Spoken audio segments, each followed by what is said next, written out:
Hello दोस्तों। तो national health ID जो है एक दो दिन से बहुत ज़्यादा न्यूज़ में है, तो इसके बारे में कुछ चीज़ें समझते हैं। तो पहला एजेंडा आज का है, पूरा टॉपिक डिस्कस करेंगे नेशनल हेल्थ आईडी है क्या और किस पर्टिकुलर मिशन के अंतर्गत इसको बनाने की बात है। And second in the most important thing कि मेंस के डिफरेंट टॉपिक्स में इसको कैसे यूज़ करें। अगर आपको लगता है कि आपने पूरा टॉपिक सही से पढ़ लिया है, आपको आता है, तो आप वीडियो के एंड में चले जाइए जहां से इनकी एप्लीकेशन की बात है। ठीक है जी। अगर मैं शुरुआत करूं तो नेशनल हेल्थ आईडी क्या है? एक रिपोजिटरी है कि किसी भी पर्सन की हेल्थ इंफॉर्मेशन की, राइट। लेट्स से कि आपको एक आईडी दे दिया जाएगा डिपेंडिंग अपॉन आपकी बेसिक डिटेल्स, है ना, आपका नाम, आपका जेंडर, आपका mobile number, anything, right. So exactly क्या मैकेनिज्म होगा इसकी बात अभी नहीं है, ये चीज़ आपको याद रखनी है। ठीक है, ये इन जनरल बता रहा है कि हेल्थ आईडी इससे क्रिएट किया जा सकता है, या हो सकता है आपके आधार नंबर से मैप कर दे उसे। तो एग्जैक्टली क्या होगा, will have to wait and see. ठीक है, तो यहाँ पे क्या है, बहुत सिंपल है। अब आपको एक नंबर दे दिया क्या, अब आपके हेल्थ रिकॉर्ड्स उसमें ऐड होते जाएंगे। हर बार क्या होता है, आप किसी भी डॉक्टर के पास जाते हैं, आपको अपनी फाइल लेके जानी पड़ती है, बट इवेंचुअली क्या होगा, when you have an ID, जब डॉक्टर उस आईडी को एक्सेस करेंगे तो उन्हें आपकी पूरी मेडिकल हिस्ट्री पता लग जाएगी and accordingly the treatments can be done. And the best part is कि it will be unique to one person. ठीक है, and again you will have an option कि जितने भी आपके हेल्थ रिकॉर्ड्स हैं आप इस आईडी पे मैप कर दीजिए। ठीक है जी। तो ये सारा कुछ जो है ये नेशनल डिजिटल हेल्थ मिशन के अंदर हो रहा है, यानी कि सारे आपके मेडिकल रिकॉर्ड्स को डिजिटाइज करने की कोशिश है, राइट। इसका मतलब बेसिक एजेंडा क्या है कि जितनी भी वेरियस हेल्थ केयर सर्विसेज हैं उनको एसिमुलेट करने की कोशिश की जा रही है पूरे हेल्थ इंफॉर्मेशन सिस्टम से। अब समझते हैं कि इसका मतलब क्या है ना। सिंपल शब्दों में let me try to explain की कोशिश क्या है। ठीक है, लेट्स से कि देयर इज अ इंश्योरेंस, है ना। मान लीजिए कि किस तरह से एसिमुलेशन की जा सकती है ना। वैसे एग्जैक्टली मोड क्या होगा ये चीज़ नहीं आई है, but let's try to imagine कि हेल्थ इंफॉर्मेशन सिस्टम से हेल्थ केयर सर्विसेज को कैसे रिलेट करेंगे। हेल्थ केयर इन्फॉर्मेशन क्या हुई, आपकी हेल्थ के बारे में। अब मान लीजिए हेल्थ केयर सर्विसेज लेंगे, मान लीजिए आपको इंश्योरेंस लेना है ना। तो जब इंश्योरेंस लेने के लिए कोई भी इंश्योरेंस एजेंट आपके घर पे आता है तो आपकी मेडिकल हिस्ट्री पूछते हैं, अकॉर्डिंगली आप अपनी मेडिकल हिस्ट्री बताते हैं, अपनी डिटेल्स देते हैं। अब वो सारी चीज़ें आप क्या करोगे, आप ऑनलाइन ही कर दोगे। तो क्या होगा, जैसे ही आपने अपना मेडिकल आईडी डाला, आपकी सारी की सारी हिस्ट्री आ गई, तो इवेंचुअली कुछ ऐसे सिस्टम्स बना दिए जाएंगे कि अकॉर्डिंगली ही वो आपको हेल्थ इंश्योरेंसेज भी देने लगेंगे। देन किस तरह के हॉस्पिटल्स का एलिजिबल हैं, वो सारी चीजें भी कहीं ना कहीं आपकी जो है ऑनलाइन हो जाएंगी। तो कहीं ना कहीं कुछ ऐसा इमेजिन करने की कोशिश है, लेकिन मैकेनिज्म के लिए we'll have to wait. And one very important thing is कि गवर्नमेंट ने बोला है कि आपके हेल्थ रिकॉर्ड्स जो है आपका प्राइवेट इंफॉर्मेशन है, इसलिए दे विल मेक श्योर कि आपकी प्राइवेसी और सिक्योरिटी भी रहे उस पर्सनल इंफॉर्मेशन की। किस तरह से इसे इंश्योर किया जाएगा, what will be the firewalls used, या कोई जो भी मैकेनिज्म होगा इवेंचुअली वो भी अनवील किया जाएगा, एंड वो भी I'll cover in some of the other big news. ठीक है, वन वेरी इंपॉर्टेंट थिंग जो ना हम भूल जाते हैं कि नेशनल डिजिटल हेल्थ मिशन जो है ऑब्वियसली किसी एसडीजी की बात कर रहा है। हर एक चीज़ जो भी आप देखते हो, मैं कोशिश करती हूँ कि आपको एसडीजी ज़रूर उससे एसोसिएटेड बताऊं। तो यहाँ पे जो एसडीजी है आपका गोल 3.8 है यूनिवर्सल हेल्थ कवरेज के बारे में। तो कहीं ना कहीं यूनिवर्सल हेल्थ कवरेज को भी ये केटर कर रहा है।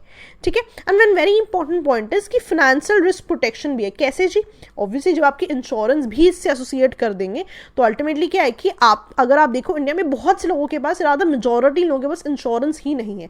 तो कहीं ना कहीं जैसे जैसे हेल्थ के सिस्टम डिजिटाइज होंगे, इंश्योरेंस के प्रोसेसेस भी डिजिटाइज कर दिए जाएंगे। तो बेसिक एजेंडा पता है क्या सिंपल है कि आपको सही डॉक्टर मिले। सही डॉक्टर कैसे मिलेगा, आपके हेल्थ रिकॉर्ड्स होंगे, accordingly doctor can be assigned, online ही आपको उनसे अपॉइंटमेंट मिल जाए, ऑनलाइन ही आपका पेमेंट हो जाए, राइट। तो ये सारी की सारी चीज़ें ऑनलाइन ही हो जाएं, कहीं ना कहीं इसकी बात है। ठीक है, और कहीं ना कहीं one very important thing is correct information उनके पास पहुंचे।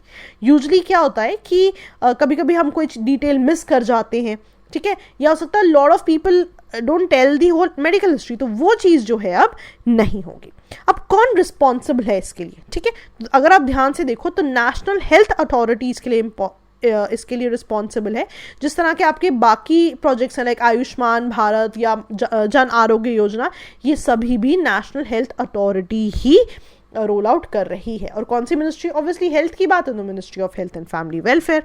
ठीक है, अब किस तरह के सिस्टम्स के साथ ही इंटरैक्ट करेंगे, बहुत सिंपल सी बात है। जैसा कि मैंने आपको शुरू में एक ही बार में एक्सप्लेन कर दिया था कि अब आपको इंश्योरेंस लेना है तो इंश्योरेंस के लिए भी दीज विल बी यूज्ड, या मान लीजिए कि आपको ऑनलाइन दवाइयाँ ऑर्डर करनी है डायरेक्टली, दवाइयाँ आपके ही ऑर्डर पे मैप हो जाएंगी। पता है इसका एडवांटेज क्या है? फॉर एग्जाम्पल देखा जाए तो सिंपल शब्दों में अगर मैं कहूँ, मान लीजिए आप क्रोसिन लेने जाते हैं ना, आप कितनी भी बार क्रोसिन लेने जा सकते हैं। Now what will happen is eventually आपने जो दवाई ली वो आपके ऑनलाइन आईडी से हो जाएगी मैप, तो अल्टीमेटली क्या होगा, it will be easier to track all these things. तो कहीं ना कहीं आप देख रहे हो इकोनॉमी पे भी काफी असर पड़ेगा इस चीज का, बिकॉज नाउ ऑल द दवाइयाँ विल बी ट्रैक्ड। तो जितने भी बीच में कितने सारे दवाइयों का ट्रैक ही नहीं हो पाता है ना, ब्लैक में से वो भी चीज कहीं ना कहीं खत्म हो जाएगी। एंड मान लीजिए कि आपके रिकॉर्ड सारे ऑनलाइन हैं, तो टेलीमेडिसिन में भी यूज हो सकता है। टेलीमेडिसिन में कैसे यूज होगा? फॉर एग्जांपल आप अगर देखें तो आपको मान लीजिए यूएस में किसी डॉक्टर को कंसल्ट करना है, अभी आपको क्या करना पड़ता है कि आप स्कैन करके कॉपीज भेजते हैं या कुरियर करते हैं। अब क्या होगा, लेट्स से कि आपने डायरेक्टली उनको आईडी दे दिया और आईडी से उन्होंने आपका रिकॉर्ड एक्सेस कर लिया। तो आप देख रहे हो कितने सारे पैराडाइम्स पे, not even in health care but economy पे भी इसका काफी असर पड़ेगा। तो कहीं ना कहीं सारे सिस्टम्स को ना वो सही करने की कोशिश करें। मान लीजिए कि कई बार डॉक्टर्स को आप पे करते हैं, there is no bill as such, right, तो वो भी चीजें कहीं ना कहीं कम हो जाएंगी। तो अल्टीमेटली पूरा सिस्टम डिजिटाइज करने की कोशिश की जा रही है ताकि it will be easier to track. ठीक है, अब ना बहुत सिंपल सी बात है, अभी तक तो ये कहा जा रहा है कि हेल्थ आईडी जो है मैंडेटरी नहीं है। ठीक है, अगर आपके पास नहीं है तो भी आपका ट्रीटमेंट होगा, लेकिन इट इज बेटर अगर आप एक हेल्थ आईडी को ले लें। तो इन चीजों को ध्यान में रखना जरूरी है। ठीक है जी, चलिए अब बहुत सिंपल सी बात कर रहे हैं कि अब ये जो सिस्टम्स है, जैसा कि मैं आपको बता रही थी कौन कौन इससे एसोसिएटेड होगा, यहाँ पे एक बहुत सिंपल सी बात कर रहा है कि ना it will be like a lock, कि आपके पास भी इसका ओनरशिप होगा।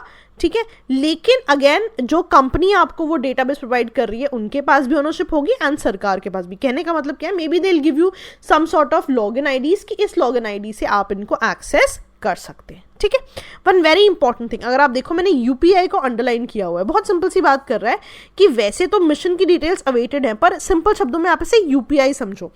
आई डोंट नो आप में से कितने लोगों ने यूपीआई ट्रांजैक्शंस किए हैं। यूपीआई ट्रांजैक्शंस में क्या होता है पता है, आप मोबाइल में जो ऐप होती है आपकी, लेट्स से गूगल पे है ना, तो गूगल पे में आप अपना बैंक चूज करते हो और बैंक के साथ फोन नंबर डाल देते हो। जैसे आप अपना फोन नंबर डाल देते हो ना, नीचे वो आपके अकाउंट डिटेल्स दे देता है। तो यहाँ पे भी यही होगा कि वंस यू लॉग इन, आप मोबाइल नंबर की जगह अपना आईडी दोगे और नीचे आपकी सारी डिटेल्स आ जाएंगी। इसलिए कहीं ना कहीं उसने उसको यूपीआई से कंपेयर किया हुआ है।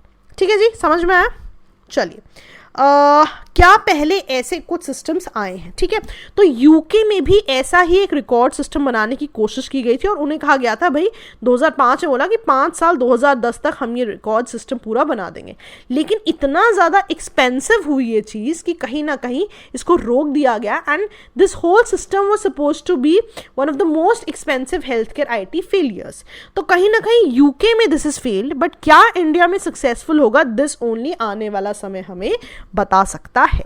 ठीक है जी, याद रहेगा। चलिए एप्लीकेशंस क्या है, ठीक है, ध्यान से सुनिएगा।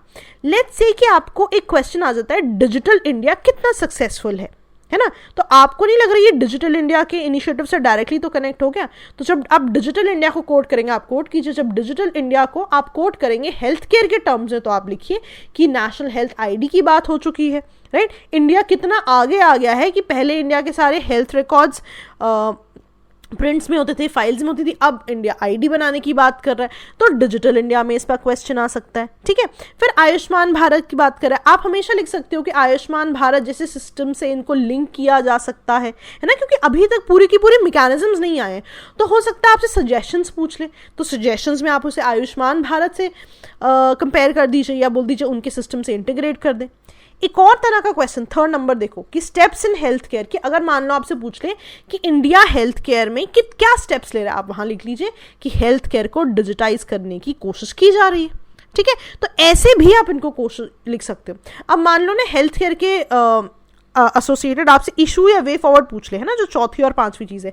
इश्यूज में आप लिख दो कि अभी तक हेल्थ रिकॉर्ड जो है डिजिटाइज्ड है ही नहीं, और उसी का वे फॉरवर्ड आप बना देना कि अब डिजिटाइज करने के लिए ये आईडी बनाया जा रहा है। तो आप देख रहे हो जो इशू होता है उसका रेजोल्यूशन ही वे फॉरवर्ड में आ जाता है। सिंपल सी बात समझ रहे हो? अच्छा, अब सोशल इशूज पे देखते हैं। मान लो आपसे क्वेश्चन आ जाता है कि आपको क्या लगता है कि इंडिया के सिस्टम्स को आप बेटर कैसे कर सकते हो, सोशली अपलिफ्ट कैसे कर सकते हो लोगों को, तो आप लिखो कि कहीं ना कहीं हेल्थ केयर में इंश्योरेंस देके उनको आप मेन स्ट्रीम का पार्ट बना सकते हो। इस इंश्योरेंस के लिए you can use the digital records. Again आप डिजिटल इंडिया भी कोड करो, नेशनल आईडी भी कोड करो। तो ये चीज़ बहुत ज़्यादा इंपॉर्टेंट है। अगर और आपसे पूछ लिया जाए तो साइंस में जैसे आप नैनोटेक की बात करते हो, डीएनए की बात करते हो, अब क्या है सारे रिकॉर्ड्स ऑनलाइन बनाने की बात हो रही है। Once all the records are online तो कितना ईजी हो जाएगा ट्रैक करना कि किस तरह के पेशेंट्स आपको चाहिए, राइट, या किस तरह की लेट्स से कि आप कई बार टेस्ट ही करते रह जाते हो टू असेस कि किस तरह का डेटाबेस आपको बनाना है कि किस बीमारी से कितने लोग ग्रस्त हैं। मान लो जैसे WHO वगैरह सर्विस, जैसे मान लो कोई सर्वे कर ले, है ना, और वो पूछे कि इंडिया में इस साल कितने लोग XYZ बीमारी से ग्रस्त थे। Now you can use this ID, है ना। अब इस आईडी से आप ट्रैक कर सकते हो ऑनलाइन, आपको डोर टू डोर जाने की जरूरत ही नहीं है। तो आप समझ रहे हो कितनी चीजों में, कितने तरह के क्वेश्चंस में आप इस पर्टिकुलर चीज को एज अ पॉइंट कोट कर सकते हो, ठीक है। अब आखिरी चीज एथिक्स केस स्टडी, ठीक है। एथिक्स केस स्टडी मान लो हेल्थ केयर के बारे में कुछ आ जाए तो आपसे वहां पूछ ले कि हेल्थ केयर के डिपार्टमेंट से आप सो एंड सो एसोसिएटेड, और how will you uplift it, आप वहां क्या चेंजेस कर सकते हो। आप वहां लिखिए कि किस तरह के चेंजेस कर सकते हैं ना, आप वहां पे कोट कीजिए कि चीज़ों को डिजिटाइज किया जा सकता है, ठीक है। या आपसे पूछ ले कि आप डिजिटाइजेशन के पार्ट हैं, आप किन किन चीज़ों को लिंक करना चाहेंगे और कैसे। आप लिखिए कि इंश्योरेंस को लिंक करेंगे, डॉक्टर्स को लिंक करेंगे, बिलिंग को लिंक करेंगे। अब आप समझ रहे हो कि कितने तरीके से same question could have been asked in different formats और आप किस तरह से उन्हें यूज कर सकते थे। तो यही मेरी कोशिश रहेगी कि जो भी हम टॉपिक समझें ना ही प्री के पर्सपेक्टिव से सिर्फ, बट प्री और मीन्स दोनों के पर्सपेक्टिव से समझें। ठीक है जी, चलिए that was all from my and. Okay दोस्तों, बाय बाय।